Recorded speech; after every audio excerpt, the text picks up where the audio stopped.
శ్రీ గురుభ్యో నమః.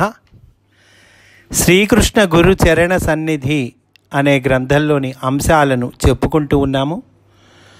అందులో భాగంగా బందరు గురు పూజలు అనేటువంటి అధ్యాయంలోనికి మనము ప్రవేశిస్తూ ఉన్నాము. పున్నయ్య శాస్త్రి గారు చెబుతూ ఉన్నారు, మే 29న అనగా మేకాల్ పుణ్యదినమున మచిలీపట్నంలోని గురుపూజోత్సవములు జరుగుతున్నవి. నేను 28వ తేదీ రాత్రి 11:30 గమ్యము చేరితిని. సాంబశివ శర్మ గారు నాకు ఉత్సవ స్థలిని చూపిరి. తెల్లవారుజామున 3 గంటల వరకు ఇరువురము భాషించుకొంటిమి. 1 గంట మాత్రమే నిద్రించుట జరిగినది. కల వచ్చినది. ఈ మధ్యకాలములో నిర్యాణమందిన నా తల్లిగారు ఈ గురుపూజలకు ఏతెంచి మాస్టర్ గారికి ప్రణామములు ఆచరించి ఉత్సవములో పాల్గొన్నది. శ్రీవారు ఆమెను ఆశీర్వదించిరి. ఈ కళ నాకు సంతోషము కలిగించినది. మే 29న ఉదయము కొన్ని స్తోత్ర శ్లోకములు, భక్తి పద్యములు పాడుడని అతడి కార్యకర్తలు కోరగా పాడితిని. ప్రేయరుకు కొలది నిమిషముల ముందు మాస్టర్ గారు వేదికను సమీపించుచుండగా సోదర బృందము పుష్పమాలలతో వారి కంఠమును అలంకరించి పురుష సూక్త పఠనముతో వారిని వేదికపైకి ఆరాధనాభావముతో కొనివచ్చిరి. ఈ మనోహర దృశ్యము నన్నలరించి పులకరింపచేసినది. రాజసూయయాగ సందర్భమున అగ్రపూజకై వేదిక మీదకు యుధిష్ఠిరునిచే ఆహ్వానింపబడుతున్న శ్రీకృష్ణుడు మదిలో మెదిలెను. మాస్టర్ గారు ప్రేయరు నిర్వహించిరి. అతిలోక ఆనందానుభూతి కలిగినది. వారి దివ్య ప్రేమ సభాస్థలిలో ప్రవహించుచున్నది అని అనిపించినది. శ్రీవారు మాస్టర్ సివివి యోగముపై ప్రవచనము గావించిరి. వారి ప్రవచనము మమ్ములను దివ్యలోకములలోనికి తీసుకొని వెళ్ళిరి. ఇక పూజా సమయమున మాస్టర్ గారు తమ ప్రక్కనే నన్ను కూర్చుండబెట్టిరి. ఇరువురము కలిసి వేదమంత్రములు పఠించితిమి. శ్రీవారు పూజ నిర్వర్తించిరి. సాంబశివ శర్మ గారు నన్ను మాస్టర్ గారి పసిబిడ్డగా సంభావించి అనురాగము నెరపిరి. భూదేవి ప్రసవించిన మహాపురుషులలో ఒకరు. ఈ శతాబ్దిలో అవతరించిన ముఖ్యులైన మహోన్నత పురుషులలో ఒకరైన మాస్టర్ గారు వేదికపైన తన మాటలతోనూ చేతులతోనూ నాతో ఆడుకొనుటయే జరిగినది. వారు నన్ను నిమిరిరి. వారి వాత్సల్యామృతాంబోధిలో గాఢముగా మునిగి ఓలలాడితిని.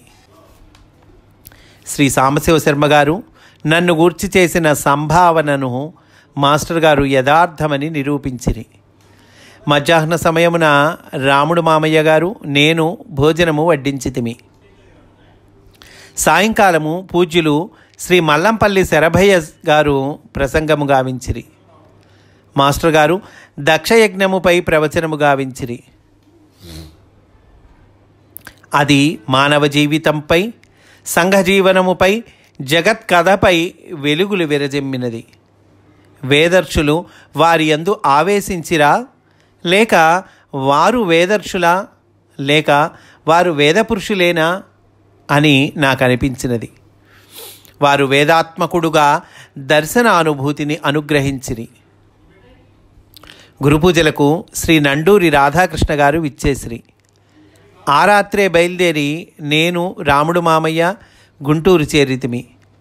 మా చెల్లెలు గారింటికి వెళ్ళి ఆ పైన శ్రీ సాంబశివ శర్మ గారింటికి చేరితిని. 31వ తేదీ రాత్రి మేమిరువురము మిత్రులము మాస్టర్ గారిని గూర్చి సల్లాపములు గావించితిమి. శ్రీ సాంబశివ శర్మ గారు తాను మాస్టర్ గారి ప్రభావమునకు ఎట్లు ఆకర్షితుడరైనది వివరముగా అభివర్ణించెను. శ్రీవారు శ్రీరామకృష్ణ పరమహంస అంతటి వారనియు, భవిష్యత్తులో మాస్టర్ గారి పైనను వారి అంతేవాసులపైనను గ్రంథములు వెలువడుననియు ఆయన పలికిరి. శ్రీరామకృష్ణులపై వారి శిష్యులపై చాలా రచనలు వెలువడినాయి కదా. ఆనాడు నేను శర్మగారి మాటలకు సంతోషించి తినే కానీ నేనే శ్రీవారి స్మృతులకు సంబంధించి గ్రంథములు భవిష్యత్తులో వ్రాసెదనని ఊహింపలేదు.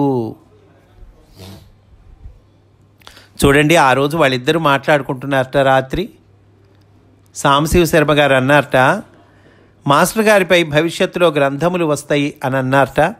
అంటే పున్నయ్య శాస్త్రి గారు సంతోషించారటండి. అయితే చెప్తున్నారు, సంతోషించితేనే కానీ నేనే శ్రీవారి స్మృతులకు సంబంధించి గ్రంథములు భవిష్యత్తులో వ్రాసెదనని ఊహింపలేదు అంటున్నారండి. కనుక ఎవరి నుండి ఏం వెలువడాలో మాస్టర్ గారు చక్కగా వారి నుండి అవి తీసుకొస్తారు. ఈ అంశము పూర్తి చేశారండి. తర్వాత కాకినాడ దివ్యానుభవానుగ్రహము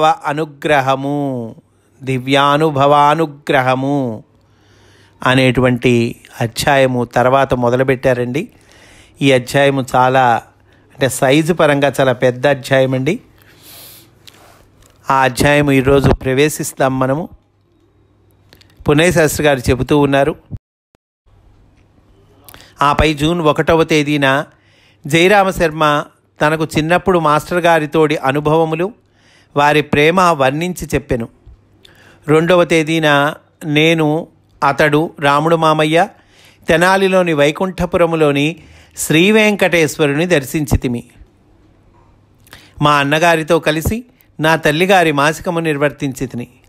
ఆ రాత్రి శ్రీకృష్ణ ప్రసాదు నన్ను రైలెక్కించి వీడ్కోలు చెప్పెను. బొకారో రైలులో సామర్లకోటలో దిగితిమి. ట్యాక్సీలో కాకినాడ శ్రీ పిడూరి వెంకటేశ్వరరావు గారి నివాసమును చేరితిమి. నాకింట్లు కనుగొనుట చేత కాదు, దేవుని దయ వలన చేరితిని. ఆ దంపతులు నన్ను ప్రేమగా ఆదరించిరి. జూన్ 3వ తేదీన వారింట్లో ప్రేయరు చేసి మాస్టర్ గారి ప్రవచనము చేయు హాలుని చేరితిని. అప్పటికి సుమారు 6:40 అయినది. నేనింకనూ హాలులో అడుగు పెట్టలేదు. బయట రోడ్డు మీద ఉండగానే నాకు శ్రీవారి మాటలు ఇట్లు హృదయపేయముగా వినపడినవి.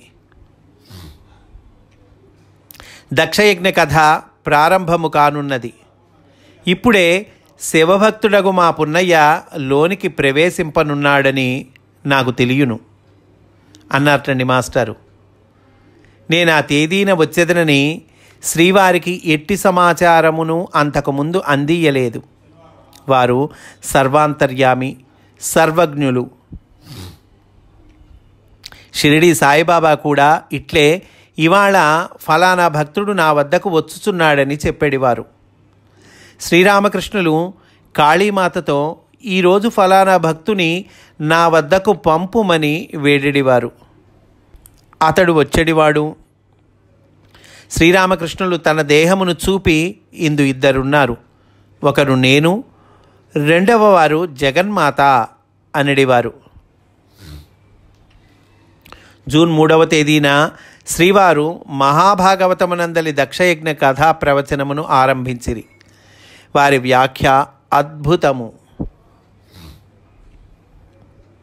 సృష్టి వరుస క్రమమును, ఋషి ప్రజ్ఞల ఉత్పత్తిని, దక్షుని కుటుంబమును, అతని సంతతిని, ఆయా దేవతా శక్తులను వివరించిరి. అందలి సంకేతములను వ్యాఖ్యానించిరి. నన్ను వీక్షింపగనే వారి కనుచూపులలో మహానందము స్పష్టముగా కానవచ్చినది. వారి అప్పటి వాత్సల్యపూరిత దృక్కులను నేనెప్పటికీ మరవలేను. మన గొప్పతనము కారణము కాదు, మనపై వారికున్న వాత్సల్యమే ఆ చూపులలోని మధురిమకు కారణము. ఒక్కొక్కసారి నాకు అనిపించుచుండును, నా అర్హతయే వారి ప్రేమ దృష్టిలో అర్హతని, నా అర్హతయే వారి ప్రేమ దృష్టిలో అర్హత అని. ప్రవచనానంతరము వైద్య సేవ మిట్టమిధ్యాన్నము వరకు సాగెను. నేనందు పాల్గొంటిని. మరునాటి నుండి శ్రీవారి ఆదేశముపై వారి ప్రక్కనే ఆసీనుడనై వారు రోగి నారాయణునకు సూచించు మందును చీటీపై వ్రాసడివాడను. రోగార్తులు నివేదించు వేదనలు శ్రద్ధగా వినుట, వారి యందు శ్రీవారు నెరపు కరుణను గమనించుట, వారు ఏ వేదనలను గురిపెట్టి ఫలానా మందు సూచించుచున్నారో గ్రహించుట నా కర్తవ్యములు. ఇవి నెరవేరుటయు వారి దయయే. తర్వాతి నా జీవితకాలమున వైద్య సేవకు ఈ రోజులలోని ఈ సేవ ప్రాతిపదిక అయిన శిక్షణము. కాకినాడ తరగతులలో స్థానికులు సుమారు 60 మంది, స్థానికేతరులు సుమారు 20 మంది పాల్గొన్నారు. స్థానికేతరులలో శ్రీవారి చిన్న కుమారుడు చిరంజీవి సుదర్శన లక్ష్మీనారాయణ, శ్రీవారి కోడలు చిలసౌ రమాసింగరి, చిలసౌ కమల అంటే సీతారాం గారి ధర్మపత్ని, శ్రీ నరసింహరాజు గారు కలరు. స్థానికులలో శ్రీ వెంకటేశ్వరరావు గారు, శ్రీ ఎంకేఎస్ఎస్ ప్రసాద్ గారు కలరు. స్థానికేతరులకు ఒక విద్యాలయము బసగా ఏర్పాటు చేయబడినది. మాస్టర్ గారి బసకు గాను ఒక చిన్న ఇల్లు ఏర్పాటు చేయబడినది. అందు ఒక హాలు, లోపల భోజనము చేయుటకు ఒక చిన్న గది, ఆ లోపల ఒక చిన్న వంట ఇల్లు కలవు. స్థానికేతరులకు శ్రీవారికి వంట చేసి పెట్టుటకు ఒక తల్లి నియోగింపబడినది. స్థానికేతరులు ఇచ్చట భోజనము గావించి వేరు చోట వసించిరి. మాస్టర్ గారి తాత్కాలిక నివాసమున అప్పటికే శ్రీ పిడూరి మురళీమోహన్ అంటే జగన్మోహన్ రావు గారి తమ్ముడు ఉన్నారు. ఇతడు శ్రీవారి శయ్యా స్నానాదులకు వలయు ఏర్పాట్లు ఉపచరించి ధన్యుడైనాడు.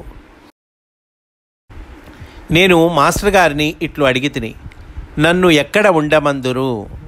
అప్పుడు శ్రీవారు చెప్పిన సమాధానము అద్భుతము. నేనెక్కడో నీవక్కడే. ఎంతటి దయ! నన్ను ముందుకు తీసుకొని వెళ్ళవలెననేడు ఎంతటి తపన! భౌతిక కక్షలో తన వద్దనే వసింపజేయుటకే కాక భవిష్యత్తులో ఎన్ని జన్మలకైనా నా సన్నిధిలోనే నిన్ను ఉంచెదను అన్న అభయప్రదానము వారి వామన వాక్యమందు సంకేతముగా నిహితమై ఉన్నది. వారుగా శ్రీమన్నారాయణ దేవుడే తమ దివ్య సాన్నిధ్యమును నాకు ప్రసాదించిరని అనిపించినది. హృదయ వీణను వారు మ్రోయించిరి. వారి పలుకులు ప్రణవనాద ముర్మురితములగు మురళీగాన నిస్వనములై వినిపించినవి. శ్రీకృష్ణుని వేణుగానము విన్న గోవులు మోరలెత్తి నెమరు చాలించి పారవస్యమున చిత్రితోపములైనట్లుగా నేనును అయితిని.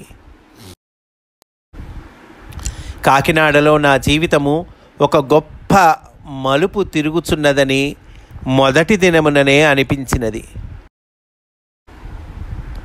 మధ్యాహ్నము మాస్టర్ గారు తాను రచించుచున్న క్రీడామయుడులోని కొన్ని అధ్యాయములు వినిపించిరి.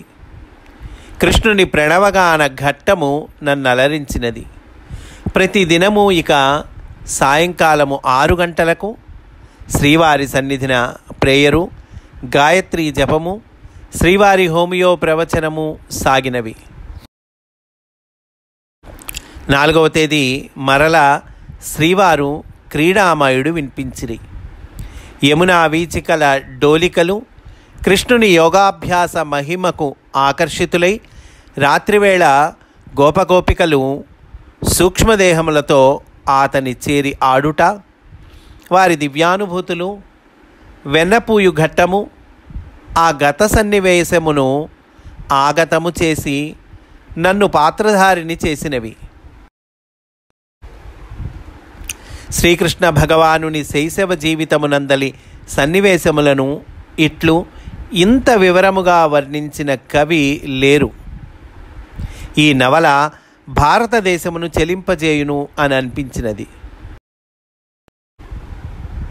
ఇది సాధకులకు అమృత ఘటిక, సిద్ధులకు సుధా మధుర సిద్ధితము, ఎల్లరకు వీనుల విందు, కనుల ముందు కానవచ్చు కన్నయ్య లీలలు పసందు.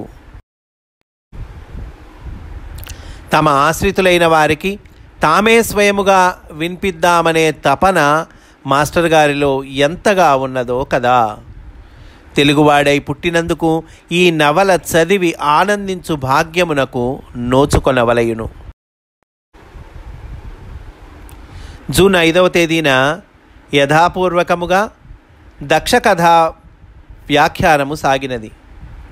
దీని సారమును అర్థవాదమును వ్యాఖ్యానింప సమర్థులు వేదవ్యాసులు, పోతన మాస్టర్ గారు.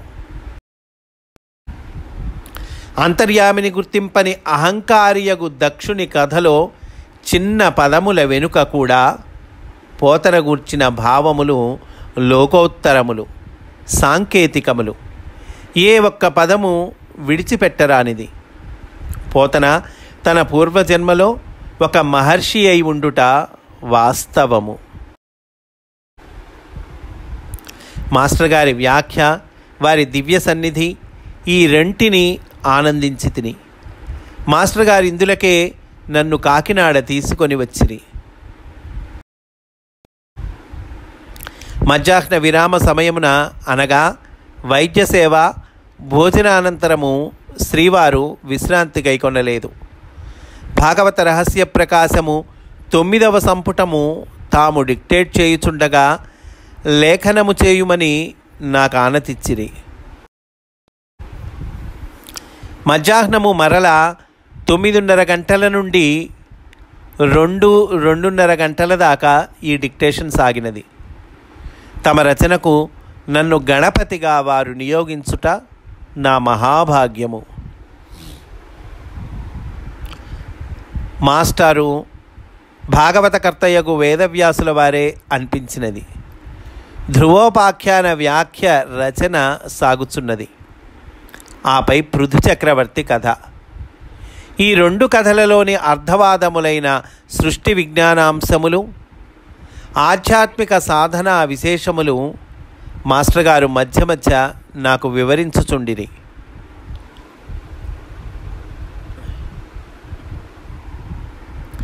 నేను పరిప్రశ్నలు వేయుచుండగా వారు నాకు దివ్య స్ఫూర్తి నొసగు సదుత్తరములొసంగిరి. రచనా లేఖనముతో పాటు చర్చ కూడా జరిగినది. ఇట్లు కాలము గడుచుచుండగా నిరంతరము నేను భగవల్లోకములోనే విహరించుట జరిగినది. ఎదుటనున్నదే భగవానుని మానవమూర్తిగా అనుభూతమగుచున్నది. ఏ శ్రీహరి యొక్క కళ్యాణ గుణములు వర్ణింపబడుచున్నవో వానిని వర్ణించుచున్నదియు శ్రీహరే అయినప్పుడు ఆ కీర్తనము వినుట ఎంతటి భాగ్యము! శ్రీవారి సన్నిధియే దివ్యత్వ స్ఫూర్తి. వారి పలుకులే సుధామయములగు గుళికలు. చూపులన్నీయు పరమ ప్రేమ రస నిష్యందులు. జూన్ 7వ తేదీ ఆదివారము రాత్రి 12:30 గంటల వరకు నాతో శ్రీవారు ముచ్చటించిరి. సంస్థకు సంబంధించిన నియమ సూత్రములు డిక్టేట్ చేసిరి. మరల వేకువనే 4 గంటలకే మేల్కాంచి వారే కొన్ని అంశములు వ్రాయిచుండిరి. వానిని నాకు తెలిపిరి. ముఖ్యముగా బ్రిటిష్ వారు మన దేశమున ఆ కాలమున గల కొందరు ప్రసిద్ధులగు సంఘ సంస్కర్తల ద్వారమున మన జాతిని ఎట్లు వినాశనము చేసిరో ఆవేదనతో నాకు వివరించిరి. భారతీయ సామాజిక వ్యవస్థలోని లోపములను, దురాచారములను ఖండించి సంఘమును సంస్కరించు నెపమున కొందరు సుప్రసిద్ధులు బ్రిటిషు వారి కుతంత్రమునకు లొంగిపోవుట జరిగినది. దేశభక్తితో, చారిత్రక దృక్పథముతో, సమాజము నెడ అనురక్తితో, నిర్మల దృష్టితో పరిశీలించు మాస్టర్ గారి వంటి వారికే ఇట్టి పరిశోధన సాధ్యమగును. సాంఘిక దురాచారములను పేర కొన్నిటిని బ్రిటిష్ వారు సరిగా అర్థము చేసుకొనలేదు. వివాహమనగా చిన్న బాలికకు భౌతిక దాంపత్యము ఏర్పాటు చేయుట అని వారు భ్రమపడిరి. వివాహము వేరు, శోభనము వేరని వారికి తెలియదు. పైగా సంఘ వ్యవస్థలో ఉన్న లోపములన్నిటికీ పరిష్కారము అంతర్యామియగు భగవంతుని దర్శించి సేవించుటయే అని మాస్టర్ గారి దృక్పథము. దీనిని పూర్వము శ్రీ రామకృష్ణ పరమహంస వారు, స్వామి వివేకానందులు, సాయిబాబా, గాంధీ మహాత్ములు ప్రబోధించి అనుష్ఠించిరి. కాకినాడలో గడిపిన దినాలు ఆశ్రమవాస జీవితమునకు చెందినవి. చిన్నపిల్లలతో కలిసి భగవన్నామ సంకీర్తనము చేయుటను, ఆడుటను మాస్టర్ గారు ప్రోత్సహించిరి అని చెప్తున్నారండి పుణ్యశాస్త్రి గారు. ఈరోజు ఇక్కడితో పూర్తి చేసుకుందాము. రేపు కూడా ఇదే అంశంలోని విశేషాలను చెప్పుకుందాము అని సవినయంగా మనవి చేసుకుంటూ స్వస్తి. వాసుదేవ.